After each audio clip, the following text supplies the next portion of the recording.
की बेटी का गरीब ससुराल। इसे मेरे पापा लेकर आए थे।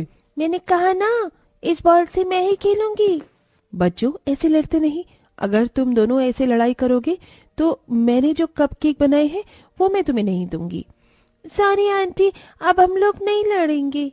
Sorry mummy. वेरी गुड, चलो अब तुम दोनों मिलकर खेलो। मैं तुम दोनों के लिए कपकेक लेकर आती हूँ। इन बच्चों को खेलते देख मुझे तो हमारे बचपन के दिन याद आ जाते हैं। धीरे धीरे कब बड़े हो गए पता ही नहीं चला। हमारे बच्चे साथ में खेलते हुए कितने ज्यादा प्यारे लगते हैं ना। राजेश, क्यों ना हम अपने बचपन की दोस्ती को रिश्तेदारी में बदल ले, तुम क्या कहते हो?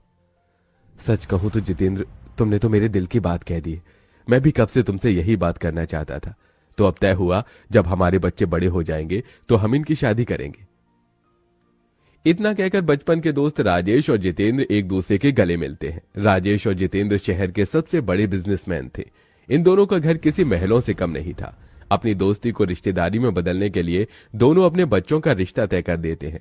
ऐसे ही समय गुजरता रहता है और दोनों बच्चे एक दूसरे के साथ हंसते खेलते बड़े हो जाते हैं। बेबी, ये लीजिए आपकी कॉफी। तुम फिर ये मिल्क और शुगर वाली कॉफी ले आई। तुम्हें पता नहीं कि मैं ब्लैक कॉफी पीती हूँ? क्या हुआ आराधना बेटा, तुम्हारा मूड क्यों ऑफ है? माँ आती है, इसे पता नहीं कि मुझे ब्लैक कॉफी पसंद है। बेटा, बेचारी दिन भर में इतने सारे काम करती है, इसलिए भूल जाती होगी। लेकिन तुम फिक्र मत करो, मैंने आज ही एक और नई नौकरानी रखी है। अब से वो रोज तुम्हारे लिए तुम्हारी मनपसंद ब्लैक कॉफी लेकर आएगी। लेकिन ये क्या, सुबह के 10 बज चुके हैं और तुम अभी तक तैयार नहीं हुई? तुम्हें क्या कॉलेज नहीं जाना? मैंने आपसे कहा था ना कि जब तक मेरी फरारी नहीं आ जाती मैं कॉलेज नहीं जाऊंगी।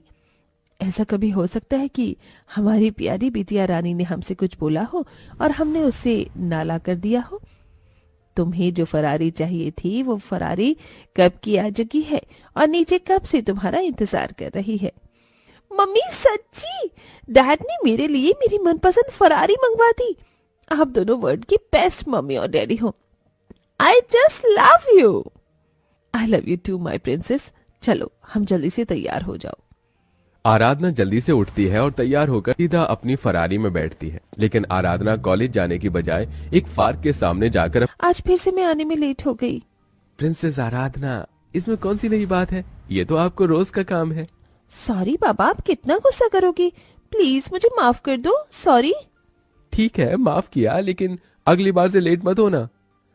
ये लड़का कोई और नहीं बल्कि अरमान था, जिससे आराधना के माता पिता ने बचपन में आराधना का रिश्ता तय किया था। अरमान, अब तो मेरी पढ़ाई भी पूरी होने वाली है। क्यों ना अब हम जल्दी से अपने मम्मी डैडी से बात करके शादी कर ले। बचपन में हमारे मम्मी पापा ने हमारा रिश्ता तय किया था, लेकिन अब मुझे ऐसा लगता है कि हमारी शादी होना मुश्किल है। जब से पापा के बिजनेस में लॉस हुआ है, तब से हम लोग एक छोटे से किराए के मकान में रह रहे हैं। अब ना ही हमारे पास रहने के लिए कोई बड़ा घर है और ना ही अपनी ख्वाहिशों को पूरा करने के लिए पैसे। मैं ये सब जानती हूँ, लेकिन हमने बचपन से एक दूसरे से प्यार किया है, तो अब हमें कोई अलग नहीं कर सकता। और ये रिश्ता तो हमारे पापा ने तय किया था। मुझे नहीं लगता कि वो इससे अब इनकार करेंगे।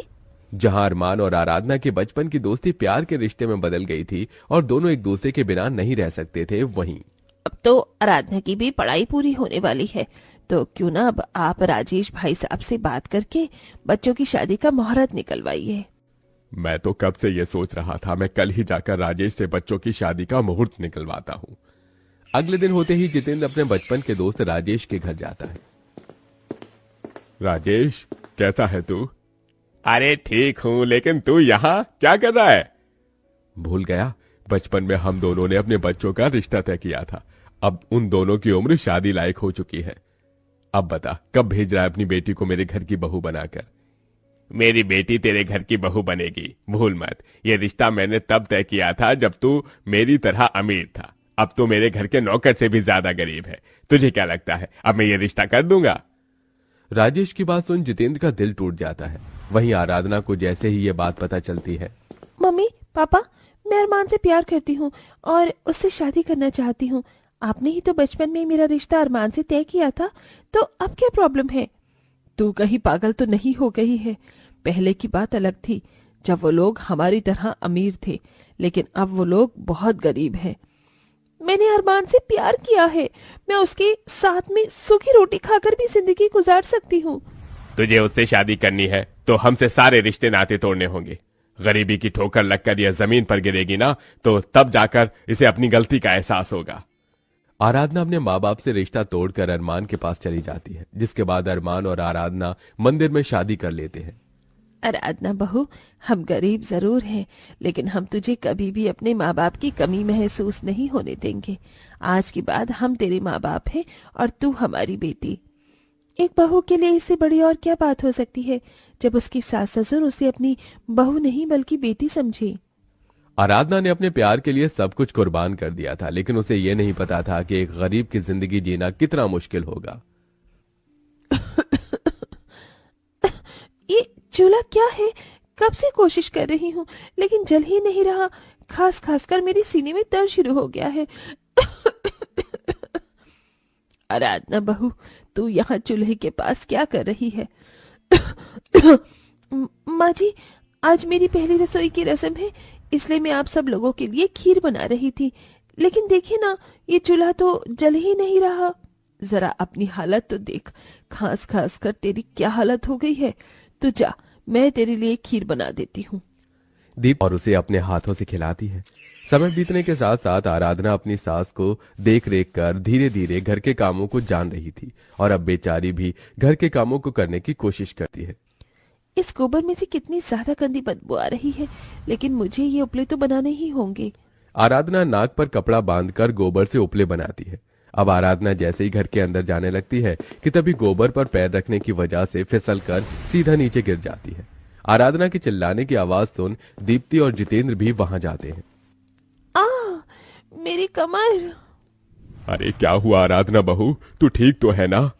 हाँ पिताजी, बस वो मैंने देखा नहीं कि नीचे गोबर रखा है, इसलिए मैं उस पर पैर रखते ही फिसल गई। मैंने कहा था ना कि तू ये सब काम मत कर, लेकिन तू है कि मेरी सुनती ही नहीं। दीप्ति जितेंद्र दोनों मिलकर आराधना को उठाते हैं और अंदर ले जाकर उसके पैर पर दवाई लगाने लगते हैं। माँ जी, ये आप क्या कर रही हैं? आप मेरे पैरों को मत छूइए। दीप्ति बहू, तू क्यों भूल जाती है कि तू मेरी बहू होने के साथ साथ अब बेटी भी है मेरी, और एक माँ अपनी बेटी का ख्याल नहीं रखेगी तो कौन रखेगा? अपनी सास ससुर के दिल में अपने लिए इतना प्यार देख आराधना की आंखों में आंसू आ जाते हैं।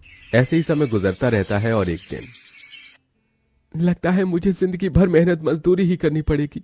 है, लेकिन आजकल के समय में जॉब मिलना बहुत ज्यादा मुश्किल है।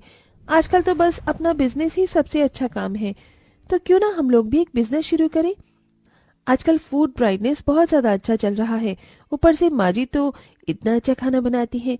हम चाहे तो अपने फूड बिजनेस का एक छोटा सा स्टार्टअप कर सकते हैं। तुम्हारी बात ठीक है, लेकिन इसके लिए हमें पैसों की जरूरत होगी, और हमारे पास तो एक फूटी कौड़ी भी नहीं है। आप फिक्र मत कीजिए, ये सोने का लॉकेट मुझे मेरी मम्मी ने दिया था। हम इसे बेचकर अपना फूड बिजनेस स्टार्ट कर सकते हैं। अपने ससुराल वालों के लिए आराधना अपनी माँ का दिया हुआ सोने का लॉकेट बेचकर पैसे ले आती है, जिसके बाद अब सभी लोग मिलकर अपना एक छोटा सा फूड बिजनेस स्टार्ट करते हैं। समय बीतने के साथ साथ इन सभी का फूड बिजनेस अब धीरे धीरे बढ़ने लगता है, और सिर्फ 6 महीना में ही इन लोगों की मेहनत रंग लाती है, और अब इनके पास काफी सारे होटल और रेस्टोरेंट भी होते हैं। वहीं जब ये बात राजेश और ज्योति को पता चलती है तो उन्हें भी अपनी गलती का एहसास होता है। जितेंद्र, मेरे बचपन के दोस्त, मुझे माफ कर दे। पैसों के घमंड ने मुझे अंधा कर दिया था, और मैं अपने बचपन की दोस्ती और वादे को भूल गया था। हाँ भाई साहब, हमसे बहुत बड़ी भूल हो गई, हमें माफ कर दीजिए। राजेश मेरे दोस्त, तुझे मुझसे माफी मांगने की कोई जरूरत नहीं है। तेरी बेटी भले ही महलों की रानी थी, लेकिन अपने गरीब ससुराल में कभी उसे किसी चीज की शिकायत नहीं की।